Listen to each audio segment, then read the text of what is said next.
এখন একটা মাসআলা হইল গিয়া যে আমরা খিতা করি ডাল গাড়ার ব্যাপারায়। যখন ডাল গাড়ার ব্যাপারায় তখন দেখা যায় যুবকসকল বা সাধারণ মানুষে এইটা ওলামায়ে কেরামকলে কি কইতরা সেইটার দিকে লক্ষ্য রাখেন না। ওলামায়ে কেরামকলে ওয়াজও বিভিন্ন জায়গাত আলোচনাত কইতরা যে এটা কোনো জরুরি নাই, এটা কোনো জরুরি নাই, এটা কোনো কোনো জায়গাত দিলে দিতে আর সব জায়গাত জরুরি মনে করিয়া দেওয়াত লাগবা না, এইরকম ওলামায়ে কেরামকলে কইন। কিন্তু আমরা সাধারণ মানুষে মানি না। তখন বুঝা যায় আমরাও আলিমকল থেকে বেশি জাননেওয়ালা। কিন্তু আগে আমি কইয়া আইছি যে নমাজ রোজা হজ জাকাত সব ইবাদত, এমনকি জনজার নমাজও আজান নিষেধ করা হয়েছে নাই, অতখান পর্যন্ত আমরা খিতা করি আর ওলামায়ে কেরামকলের কথা হিসাবে মানিয়া আইয়ার নমাজের মতো ইবাদত।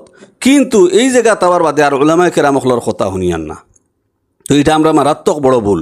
ওলামায়ে কেরামকলে খিতা কইতরা দারুল উলুম দেওবন্দে খিতা কর, এই যে ডাল যেটা গাড়া এটা কোনো জরুরি জিনিস নাই।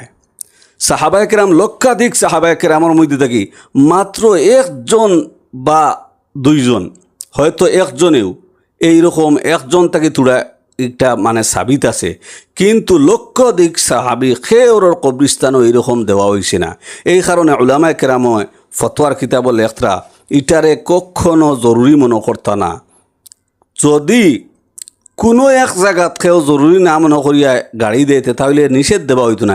কোনো সময় হঠাৎ করে কোনো এক মাইয়িতর গাড়া হয়ে গেল, কোনো এক মাইয়িতর গাড়া হয়ে গেল হঠাৎ করে।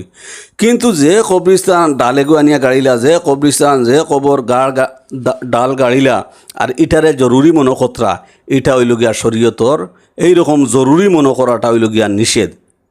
এই কারণে আমরা এলাকার মধ্যে আমরা যেন এই দিকেও খেয়াল রাখি যে ডাল গাড়ারে আমরা গুরুত্ব দিতাম না। কোনো সময় খেয়ে গাড়ি দিলে গাড়ি দিল, আর খেয়েও না গাড়লেও কোনো কমি নাই, এইরকম আমরা মনে করতাম।